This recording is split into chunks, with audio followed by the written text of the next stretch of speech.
This episode is brought to you by Roundtable Group, the experts on experts.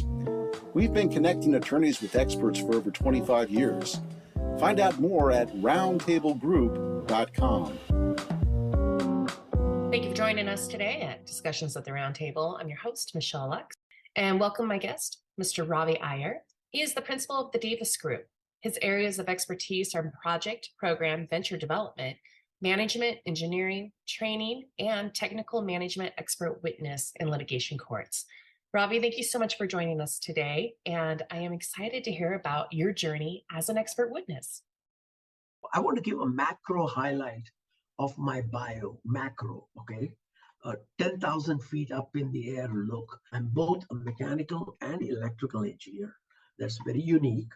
I was a project manager on several big jobs for the three companies I worked for about 40 years in Northern California. And in the process, I found out that we got sued. In many cases, we were the plaintiff. We were suing somebody. When I say we, I mean the company. So I had to represent the client, which was my employer. So I want you to know the first phase of my experience in the court was not as an expert witness, but as a representing my employer. In some cases they were plaintiffs, in some cases they were defendants. Okay, so that's the first part. Now in that, I was, to answer your second question on your list here, I was coached by the in-house attorneys we had. So I didn't go in with actually I got a lot of training in-house. When you represent a big company like Bechtel, they are very careful as to what you say in court on their behalf. So what happened is I was trained a lot of things, but let me start off with the number one question, like you said. What is it that someone that's new is going to be doing this work, correct? Number one, and this goes back to Canada, but it applies in the US, be careful with your words when you talk. What I mean by that is when you, and again, I'm referring to my kind of work, which revolves around specifications, revolves around contracts. In a contract in the US, there is only one definition that's allowed in court, and that is the Webster's Unabridged Dictionary definition for every word, except, there's a big except what you have on the first chapter of a contract that in the US we call definitions, but in Canada they call it recitals, but it's the same thing. There you can say a dog is a cat, which means that as you're reading the contract, when the word dog comes, it means a cat. You understand? So there, that I accept. Now I can talk about 2, 3 really quickly. It take me too long, but I'm going to just give you a brief. The one place where most people trip in the kind of work I do, one is performance. Now, performance, if you look in the dictionary, because the judge is going to look at the dictionary word if it's not in your definition. So you need to do right performance in great details, and I'll go through that in a minute with you with an example. And you can't be just skimming. Most attorneys are not able to do this. I'll give you the example I want to give you is a cooling tower. So it is a place where you take the heat from a location, and it's called a heat sink. That's the technical term. You go and dump the heat, it comes back. Now, when we buy cooling towers or when we have them installed, we specify that it has to meet certain numbers, but a cooling tower is very sensitive to temperature and humidity. So we have what we call in engineering standard temperature and pressure, which happens to be 59 degrees Fahrenheit, and sea level, which is 14.7 psi. Now, if you want to know why it came 59 degrees Fahrenheit, it's based on the European French system, which was in centigrade, and 59 degrees Fahrenheit is 15 degrees centigrade, by the way, in case you're wondering why we have this oddball 59. So the day they install the and this becomes a big fight. I've seen many law cases on this. The day they install, and the guy who installs the cooling tower comes and says, here's my invoice, I need to get paid. I did the performance.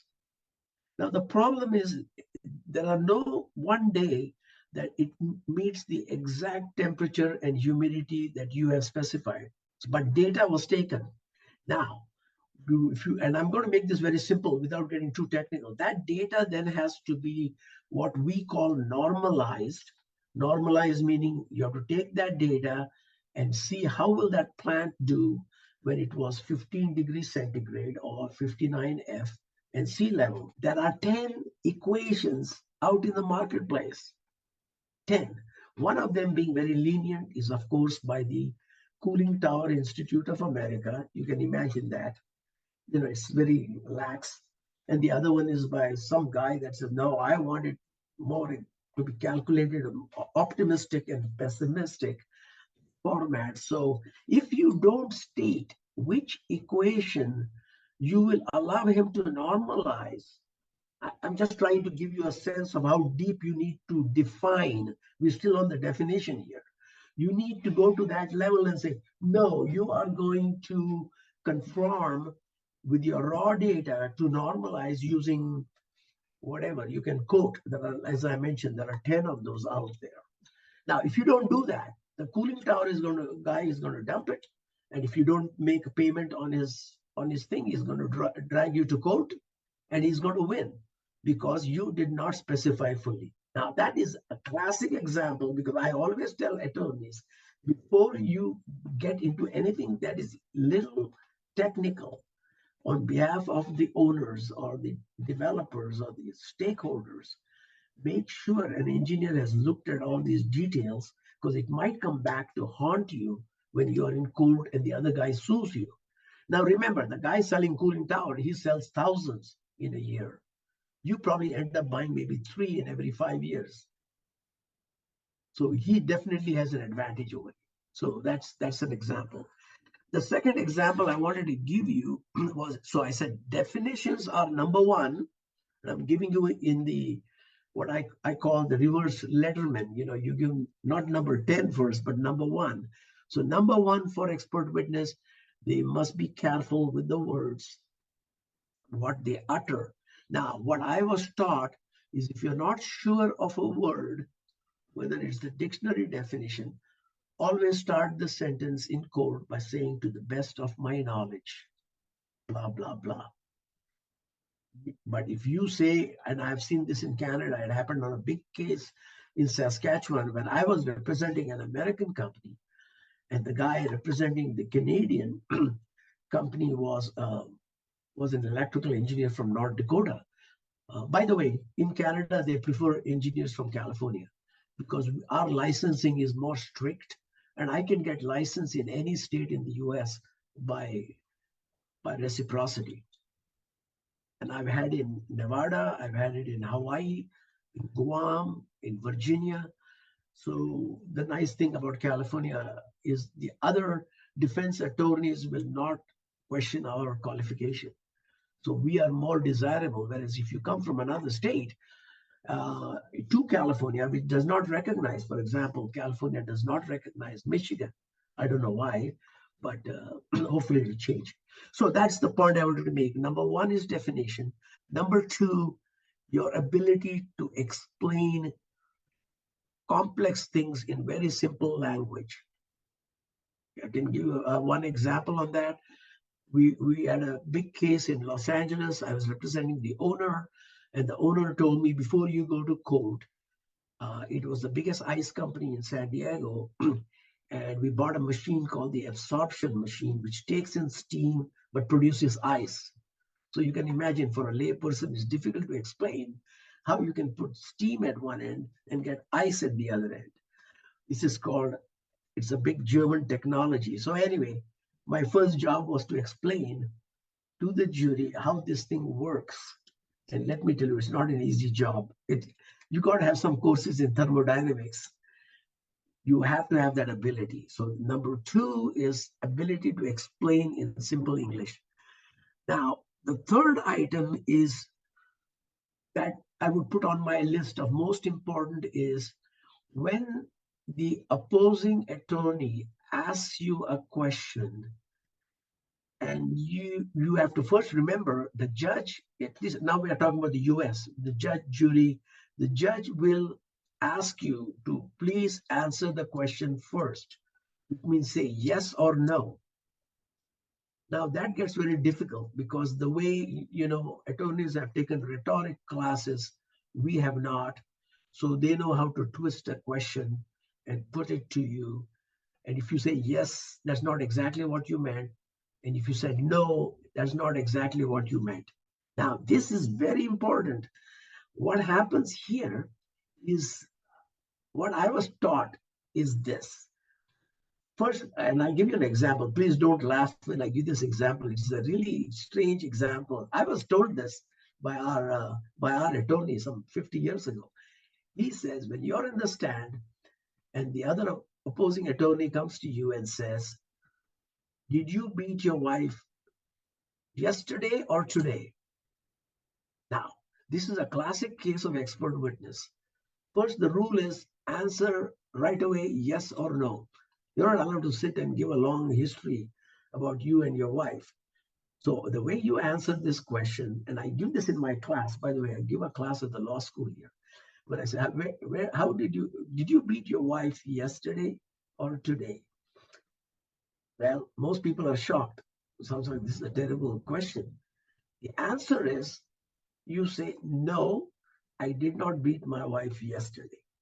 And then you look at the judge and say, sir, or your whatever you want to call the guy. In Canada, they call it differently, but I'd like to qualify my answer, please. Now, you can do that. But after you've answered yes or no, almost always, especially when the court reporter is taking transcript and every word is transcribed, the judge always, I've asked this question 20 times in court, and they will say, yes, please go ahead, Mr. Iyer. Now I get on the soapbox and I go and say, I don't beat my wife at all, and blah, blah, blah, blah, blah. But that is how you handle the toughest question that falls in this category that I call, did you beat your wife yesterday or today? And that's the kind of questions the other guys will give you. And you don't want to be there. I mean, you don't want to. Now, if you start off the opposite and start giving a long lecture, the judge will jump in, interrupt you. And they do interruption in Canada a lot because he's the only guy. There's no jury there. And the judge has more control in Canada than here. That's the British system. But anyway, he'll jump and say, sir, you have not answered his question. Please do that first. So you don't want to be, so always answer yes or no. That's rule number 3. Now, the other 2 rules I want to tell you, I said there were 5. I gave you the 3 key ones.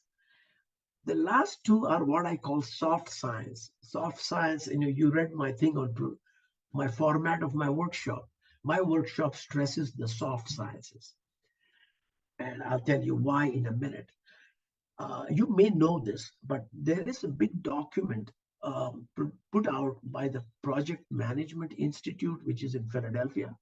I have worked very closely with them. I've done workshops for them all over the world. Even though I've been San Francisco based, all my career I've been Northern California based. But long story short, this organization has got a book which the International Standards Organization, ISO in Switzerland, has actually deemed to be the standard for procedures for everything, from accounting to finance to you name it. It's a big fat book, and it's called the Project Management Book of Knowledge, PMBOK. The 7th edition came out, and it is, by the way, in 26 languages, accepted all over the world, including US. We are signatory to it. And the 7th edition came out in August of 2021. I was one of the editors on that book. That book is the Bible. Now, it's a big, daunting book. You can actually go online, or I could send you one. But it's a book that goes through too many details that every organization must have. Now you can take a black ink pen and you can delete and tailor it for your organization. But it makes sure that you don't do all kinds of silly things and inefficient things when you operate or execute anything in life. So it's a good book. Now that book, that is what I call the science of this expert witness we are talking about. But the two topics that come up that's very important. One is communication. I teach a course, and you may want to think of that podcast. It's been a big hit. It's called Cross-Cultural and International Communication. When I say cross-cultural, I don't mean between countries. What I mean is you are a technical person and you're talking to an accountant, which we often have to, or you're talking to an attorney, or you're talking to somebody you're trying to get financing for. I represented Prudential Power Funding in California for 20 years. I was their representative. If there's a good project and Prudential Insurance wants to put money, So what I'm saying, your ability to not just talk among your own kind of people, but other people is number one.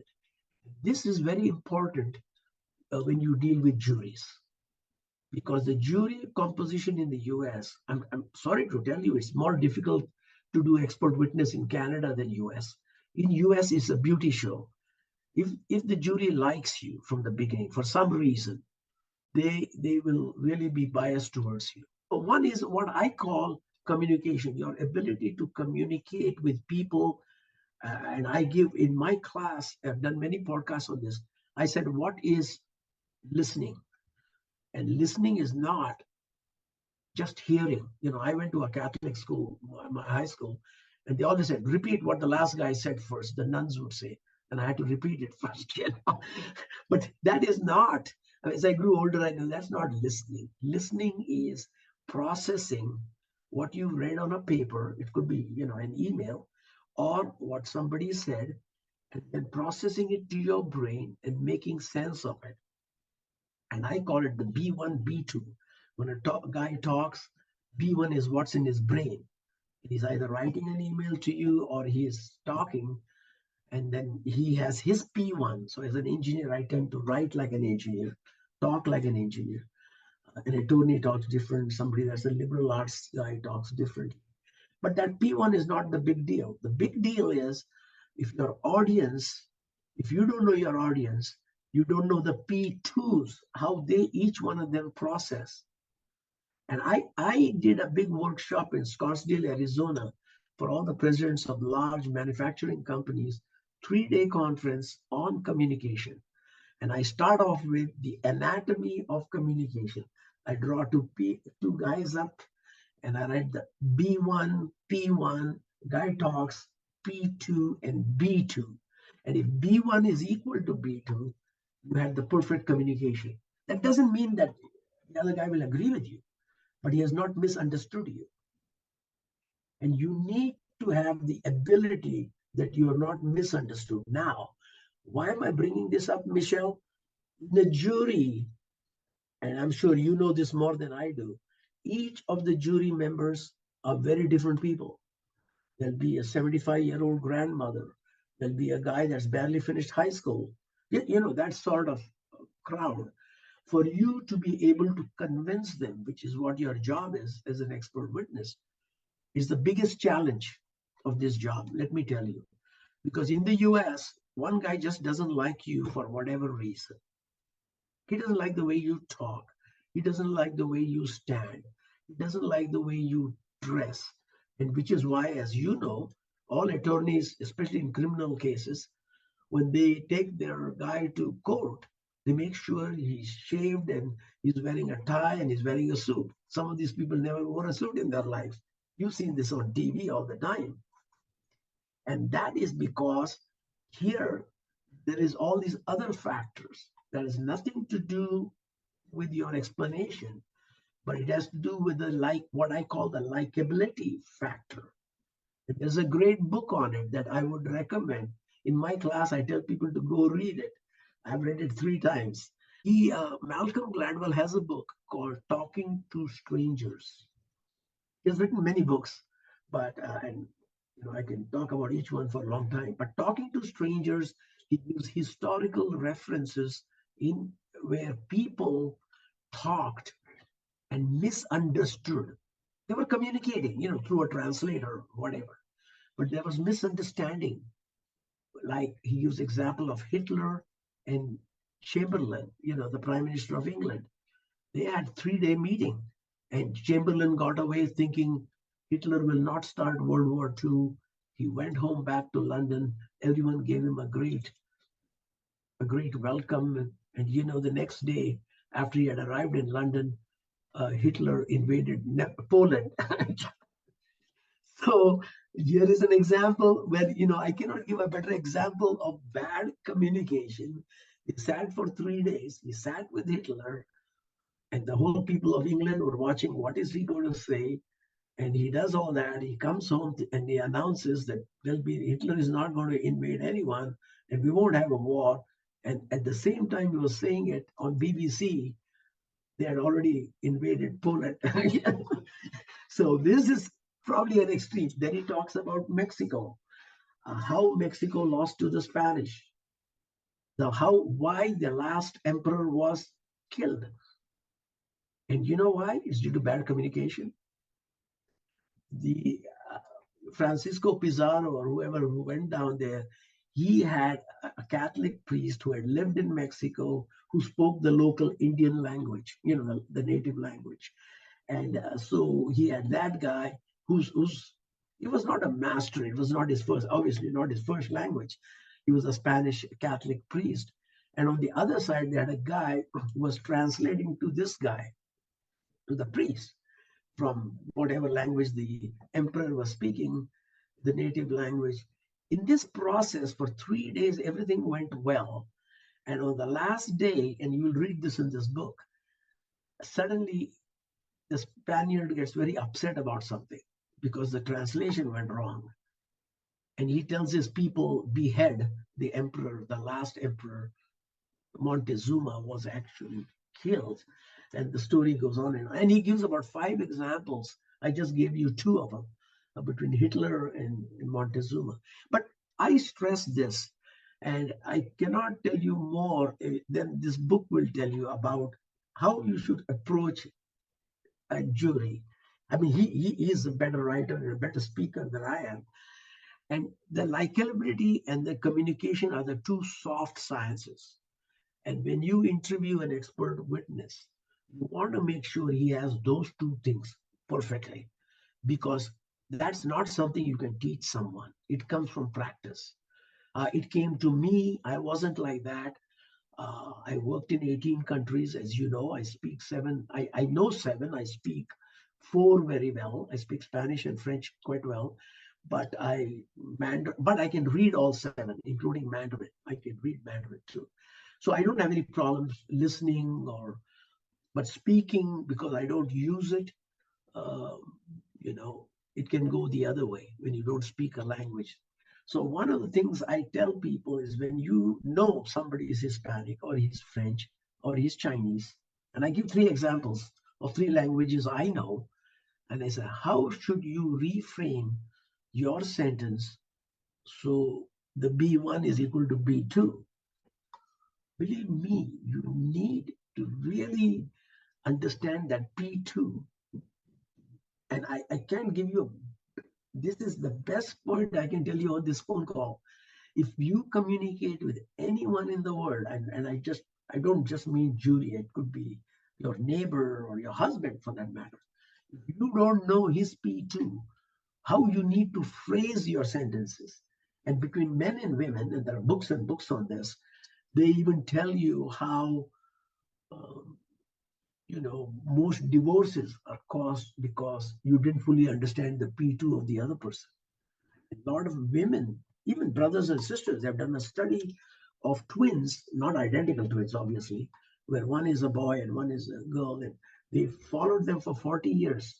And they found that even at the end of 40 years, the brother could not talk to his twin sister when they were in their 60s because the P2s were different.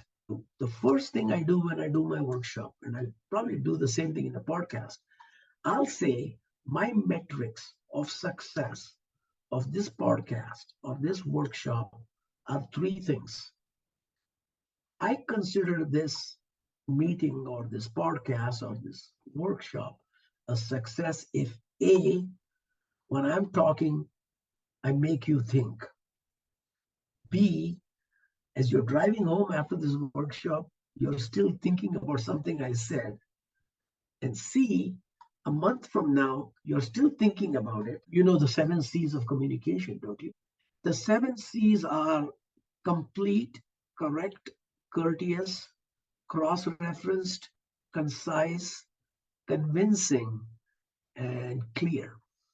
So we were taught, and this is where you get working for big companies that do international work like I did. When I worked at Bechtel, every business correspondence has to have a number because we're talking to people in another country. If it's on the phone, I can say, Michelle, I got answers to number 1, 3, and 5, 2, 4, and 6. I'll have to call you back next week. It gets easier. But what they do in the US, they send you a long email with 20 subjects. Not allowed. You only one subject per paragraph. Now, in engineering, we like it numbered because I may be talking about this thing, I may be talking about something else. So when I'm communicating with you, and they're all different subjects, and I can't lump them all together, so I may have to put 1, 2, 3, 4, and it becomes easy for you because you can pick up the phone or you can send me an email. Hey, I know answers to this 3, 6, and 8. I'm waiting for somebody else to give me because it's a group effort. And sometimes, but what happens, I have a lot of problems in the real world, is I get letters from attorneys that go on and on and on. First thing, paragraphs will have 5 things in it. And I know I can only answer 2 right now, but it's so meshed and melded into the whole paragraph that it makes it so difficult. You see what I'm saying? 1972, when I was working downtown, I had a boss. By the way, he was from Montana. He was a Swedish American from Montana, was a big guy, thick blonde hair he had, and I remember his wrist was so big, I always envied how strong he was. Anyway, and he had worked 35 years. He took me under his wing. He was one of my mentors. And believe me, he said, if anyone writes, etc., I will, and he had to sign every letter that went out. He was the project director. He said, I will tear it and throw it. And those were pre-computer days. It means it's not copies like we do now. If somebody tears the old one, you're in trouble. You got to rewrite the whole thing. You had asked, how do we prepare to go? One of your questions was, first thing is try to find out if you can. Now I know sometimes you can't. But when you walk in there and you see the people, you can start making some conclusions, right? And you need to know that. Otherwise, you just can't go up there and jack away. The rail derailment that happened in Ohio. I've got several calls, and I did talk to Adrian about it because I worked on one of the biggest spills in Canada, which was in a lake called Lake Wabamun in Alberta, which is north of Montana, by the way, north of North Dakota. And they had a bigger spill, and the spill was by the train where 2 of the tankers fell into the lake, and the lake had 2 power plants on both sides. And that ties in with that cooling tower thing I mentioned to you in the beginning of this talk. And TransAlta, which is the PG&E of it's the only utility in Alberta. They said our performance of our plant has gone down and you must pay us billions of dollars. Even though Canadian Railroad, in all good faith, cleaned up the whole lake. But they cleaned and cleaned. And then, comes a point where you can't clean anymore. But they claim. So they hired me, not in that case. They said they want billions. We don't know how to justify this to our stockholders. So can you go to court, be an expert witness, but your job is not to say anything about the accident because we know it's our fault. It fell. But we want to know, how did you come up with the billion? And I had the opportunity of working with one of the best attorneys I've met in my life. His name is Bill Kenny. And he is one of the most senior most, and most importantly, he's a QC. You know what a QC in Canada is? If you are a great lawyer, and a Canadian lawyer or Australian or New Zealand, someone that's connected to the mother England, they're Commonwealth countries. You get invited to Buckingham Palace. You get a title called QC, which is Queen's Counsel. Of course, now it may be a KC because they have a king now, not a queen. But Bill Kenny was one of them. And there's not too many even in Canada. And he's my reference. As a matter of fact, when people ask me reference, and Bill Kenny and I have worked very closely, he knows me very, and he's an amazing guy on many levels, not just. And I worked with him on the Baberman case. And he never stopped me. I would give him some ideas as an engineer. And you said, no, I don't see any problem. You can go meet them, but make sure there's no lawyers from their side. So you can go meet for 4 days down in Calgary, but then call me every evening at 5 o'clock and report to me how did the whole day go. With, I wanted to find out. So what I'm trying to say is you need to work this closely with lawyers that they trust you. In San Francisco, I have 4 of them. Mike Van Zandt is one of them. Excellent guys. Now, they're environmental engineers. So everyone has his own little group. And when I went to Fallon, I had never done utility in my life. I tried to find out, is there anyone in the US that is around? Because the first thing I like to do when I learn anything is find a person who has done what I'm about to do, and I go have lunch with them or have coffee with them, and I learn more than I'm going to sit here and talking or even going through the internet. Best way to gather knowledge is leveraging. I use the term to leverage. And when I opened office in China, I had never worked in China. We had the biggest contract with the Asian Development Bank. And when I went to China, before I went to China, I called everyone in San Francisco because this is the only place I have lived. And I said, do you know anyone from San Francisco living in China? Nope, nope, nope. Finally, 2 weeks before I leave, I got a call from a guy who says, you don't know me, but I'm a friend of Bob. You know Bob in Palo Alto? I said, yeah. Well, I heard you were looking. My roommate at Stanford lives in China for the last 16 years. I said, really? Oh, his name is John Eichelberger. And he was at Stanford with me. He went to China. Then he came back. He went to Harvard Law School. He's the partner in one of the biggest law firms in the Bay Area, and Baker and McKinsey. And I said, can you introduce me to him? Sure.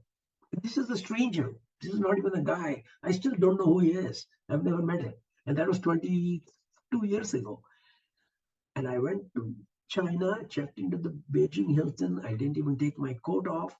I called his number. I said, John? He said, yep. He said, are you free for dinner? He said, yeah. I said, you select the place because I don't know this place. And I'm on expense account. I'll pay for it. We ordered the best bottle of wine. No problems. But I said, I think I've told you over the phone. I talked to him on the phone before. And I said, I'm going to ask you a question, which answers my last question to you about the reverse David Letterman. What I asked him was, tell me the 10 things I need to know about working in China. I've worked in South America. I worked in France. I worked in Denmark, but I've never worked in China. What do I need to know about China from a working point of view, and the people and the culture and communication? And by the way, he speaks fluent Mandarin. He's a Caucasian guy but speaks perfect. And if you can give me that order at dinner, I would appreciate it. He said, yes, I already prepared the list. And when I had the dinner, it was the most productive 2 hours of my life. He told me more about China in 20 minutes or in 1 hour than I have learned in 20 years working there. Today I can read and write because he hit the first thing. And by the way, just to close this story out, his first point was never talk like an American. The P2 is the way people will process what you say or what you wrote in an email. And what he said was, when you talk, since the Chinese, the Koreans, and the Japanese, they do not have alphabets in their language. They have characters, which are pictorials, simplified pictures. And so you do not use words like concept, idea, I think. There's no way they can process it. So stay away. Now, you can say things like, I want something as big as that building. Now, that makes sense. But you just can't say, I want a big thing. Big does not mean anything in Chinese unless it is a picture. Like, we are talking today, just to give you an example, today is Tuesday. In Chinese, Korean, Japanese, the way Tuesday is written, Monday is one sun, S-U-N, when the sun rises. January is one moon. So, for example, when you say Monday, there's no picture associated with it. But for the Chinese, when they say one sun, they know it's Monday, the first day the sun rises. And Sunday is seven sun, and so on. So everything, and if you have a business card in Chinese and if you can read it, do you know you don't need a map? You can pretty well tell what part of town this office is. Because the whole picture is it is on the third ring road, it's on the outside, it's near a river, it all is written in the address of the building. But anyway, I had read Alfred Tennyson's, Who Are You? I'm a part of all that I have seen. Every part of her childhood was, a fabric that was integrated in her personality. And that is the hardest part. And I thought, and I've done very well with jury, because I know you have to be cautious. It can backfire too. So it's one of those things. You talk too much is bad. You talk too little, it's bad. There is that bell curve there. But on the other hand, you can't let them misunderstand you. So you're walking a fine line between talking enough and making sure you give enough data that you're not misunderstood. And that is the danger when the clock is ticking. And that is why I was told, answer yes or no in court right away. Right away. Don't mess around. Did you beat your wife yesterday or today? You say, I didn't beat her today. Then you ask the judge, I want to expand on this. And he will always say, go ahead. Now you can make sure the 7 C's are spelled out there. Because some things you don't want to avoid the 7 C's. Because if you avoid the 7 C's, you'll misunderstand the other person. Or the other person will misunderstand you. And I think that is so crucial. And I see it every day in court, people messing up. The jury just doesn't get it. The guy on this case in Saskatchewan was from North Dakota. He was an old engineer in his 80s, very nice guy. In court, he used one word. Now, this is how tough Canada is. In the US, he would not be reprimanded. He used a word, and the judge, very smart guy, he said, excuse me, that word, I don't know whether I agree with your meaning of that English word. He asked the bailiff, bring the unabridged dictionary. He opened it up, found that word, which was what the judge was right. It was a different meaning. And this guy in North Dakota, and then the judge read out loud in the court, and the North Dakota guy started getting mad. This also happens when you don't have control, and I've seen that. And he looked at the judge and he said, I only speak one language, and it's English. And I'm one of the first professional engineers registered in North Dakota in electrical. And he said, no one has corrected me so far. And I've used it for the last 70 years or something. And the judge looked at him, and this is so embarrassing. The judge said, then you've been using it wrong the last 70 years, because it is not in the dictionary. Now, you could have put it in the definition. Now, see, this is where I'm tying the loose things I told you in the beginning, the importance of definition. Now, in the definition, you could have said, my definition of this word is whatever it is, not the Webster's. That's allowed. But if you have, that is why judges always ask you, I don't know if you know this, first thing judges will ask you, you use this word. Have you defined this word any other way than in the dictionary? They'll ask you that, because they're leading to find out, because not everybody sits and reads the definition carefully. And that is why reading the definition is the first thing you must do in the contract before you go to court.